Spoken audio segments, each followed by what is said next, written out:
স্বামীজি বলছেন, আমি নিজের মতে কাজ করতাম। ঠাকুরের জন্য বলছেন। তিনি কিছু বলতেন না। আমি সাধারণ ব্রাহ্ম সমাজের মেম্বার হয়েছিলাম। তিনি জানতেন ওখানে মেয়ে মানুষরা যায়, মেয়েদের সামনে রেখে ধ্যান করা যায় না, তাই নিন্দা করতেন। আমায় কিন্তু কিছু বলতেন না। একদিন শুধু বললেন, রাখালকে ওসব কথা কিছু বলিসনি, যে তুই সমাজের মেম্বার হয়েছিস, ওরও তাহলে হতে ইচ্ছা যাবে। ঠাকুর আমাকে গ্রহণ করে ধর্ম সম্বন্ধীয় শিক্ষাদানে আমার উপর যেরকম কৃপা করতেন, সেই রকম কৃপা অন্যদের না করায় আমি তাকে ওই রকম করবার জন্য পীড়াপিড়ি করে ধরে বসতাম। বাল স্বভাবত অনেক সময় তার সঙ্গে কোমর বেঁধে তর্ক করতেও উদ্যত হতাম। বলতাম, কেন মশাই, ঈশ্বর তো আর পক্ষপাতী নন যে একজনকে কৃপা করবেন আর একজনকে কৃপা করবেন না। তবে কেন আপনি ওদের আমার মতো গ্রহণ করবেন না? ইচ্ছা ও চেষ্টা করলে সকলেই যেমন বিদ্বান পণ্ডিত হতে পারে, ধর্মলাভ ঈশ্বরলাভও যে তেমনই করতে পারে, এ কথা তো নিশ্চয়। তাতে ঠাকুর বলতেন, কি করব রে, আমাকে যে মা দেখিয়ে দিচ্ছে। ওদের ভেতর ষাঁড়ের মতো পশু ভাব রয়েছে, ওদের এ জন্মে ধর্মলাভ হবে না, তা আমি কি করব? তোর ও কি কথা? ইচ্ছা ও চেষ্টা করলেই কি লোকে এ জন্মে যা ইচ্ছা তাই হতে পারে? ঠাকুরের ও কথা তখন শোনে কে? আমি বলতাম, সে কি মশাই, ইচ্ছা ও চেষ্টা করলে যার যা ইচ্ছা তা হতে পারে না? নিশ্চয়ই পারে। আমি আপনার ও কথায় বিশ্বাস করতে পারছি না। ঠাকুরের তাতেও ওই কথা। তুই বিশ্বাস করিস আর নাই করিস, মা যে আমায় দেখিয়ে দিচ্ছে। আমিও তখন তার কথা কিছুতেই স্বীকার করতুম না। তারপর যত দিন যেতে লাগলো, দেখে শুনে তত বুঝতে লাগলুম ঠাকুর যা বলেছেন তাই সত্য, আমার ধারণাই মিথ্যা।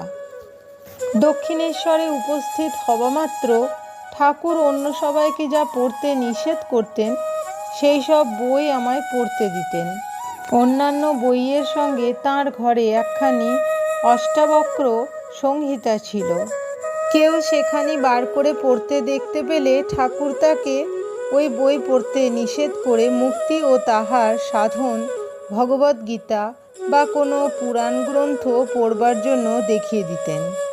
আমি কিন্তু তাঁর কাছে গেলে ওই অষ্টাবক্র সংহিতাখানি বার করে পড়তে বলতেন, অথবা অদ্বৈত ভাবপূর্ণ অধ্যাত্ম রামায়ণের কোনো অংশ পাঠ করতে বলতেন। যদি বলতাম ওই বই পড়ে কি হবে, আমি ভগবান এ কথা মনে করাও পাপ, ওই পাপ কথা এই বইয়ে লেখা আছে, ও বই পুড়িয়ে ফেলা উচিত। ঠাকুর তাতে হাসতে হাসতে বলতেন, আমি কি তোকে পড়তে বলছি? একটু পড়ে আমাকে শোনাতে বলছি, খানিক পড়ে আমাকে শোনা না, তাতে তো আর তোকে মনে করতে হবে না তুই ভগবান। কাজেই অনুরোধে পড়ে অল্প বিস্তর পড়ে তাকে শোনাতে হতো। স্বামীজি ঠাকুরের অদ্ভুত স্পর্শের ব্যাখ্যা করে বলছেন, সেদিনকার ওই অদ্ভুত স্পর্শে নিমেষের মধ্যে আমার ভিতর এক আশ্চর্য ভাবান্তর উপস্থিত হলো। স্তম্ভিত হয়ে দেখতে লাগলাম, সত্য সত্য ঈশ্বর ছাড়া এ বিশ্বে আর কিছুই নেই। দেখেও নীরব রইলাম। ওই ভাব কতক্ষণ থাকে তাই দেখবার জন্যে, কিন্তু সে ঘোর সেদিন কিছুমাত্র কমল না। বাড়ি ফিরে দেখি সেখানেও তাই। যা কিছু দেখি সবই তিনি। খেতে বসলাম, দেখি ভাত থালা পরিবেশক এবং আমি নিজেও ওই তিনি। 2-1 গ্রাস ভাত খেয়ে আমি স্থির হয়ে বসে রইলাম। মা বললেন, বসে আছিস কেন রে, খা না। মার কথায় হুঁশ হওয়ায় আবার খেতে আরম্ভ করলাম। এই সময়ে হাত পা সর্বদা অসাড় হয়ে থাকতো। ভাবতাম বোধ হয় পক্ষাঘাত হবে। খেয়ে কোনো তৃপ্তি হতো না, মনে হতো যেন আর কেউ খাচ্ছে। খেতে খেতে মাঝে মাঝে শুয়ে পড়তাম এবং কিছুক্ষণ পরে উঠে আবার খেতাম। ফলে আমি কোনো দিন অনেক বেশি খেয়ে ফেলতাম, কিন্তু তাতে কোনো অসুখ হতো না। মা ভয় পেয়ে বলতেন, তোর দেখছি ভেতরে ভেতরে একটা বিষম অসুখ হয়েছে। কখনো বা বলতেন, ও আর বাঁচবে না। যখন আমার ওই আচ্ছন্ন ভাবটা কমে যেত, তখন জগৎটাকে একটা স্বপ্ন বলে মনে হতো। হেদুয়া পুকুরের পাড়ে বেড়াতে গিয়ে রেলিংয়ে মাথা ঠুকে দেখতাম এগুলি স্বপ্ন না সত্য। মনের এই অবস্থা কিছুদিন ধরে চলেছিল। এইভাবে খেতে, শুতে, কলেজে যেতে এবং সবসময়ই ওই রকম দেখতে লাগলাম ও কেমন যেন একটা ঘোরে আচ্ছন্ন হয়ে রইলাম।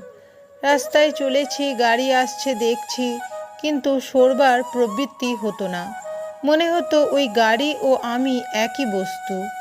তারপর যখন প্রকৃতিস্থ হলাম তখন বুঝলাম যে আমি অদ্বৈত জ্ঞানের একটা আভাস পেয়েছি এবং শাস্ত্রে এ বিষয়ে যা লেখা আছে তা মিথ্যা নয়। এরপর অদ্বৈত তত্ত্বের সত্যতা আমি আর কখনো অস্বীকার করতে পারিনি।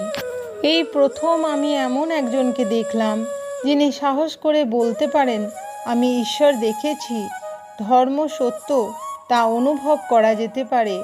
আমরা এই জগৎ যেমন প্রত্যক্ষ করতে পারি, তার থেকে ঈশ্বরকে অনন্ত গুণ স্পষ্ট রূপে প্রত্যক্ষ করা যেতে পারে।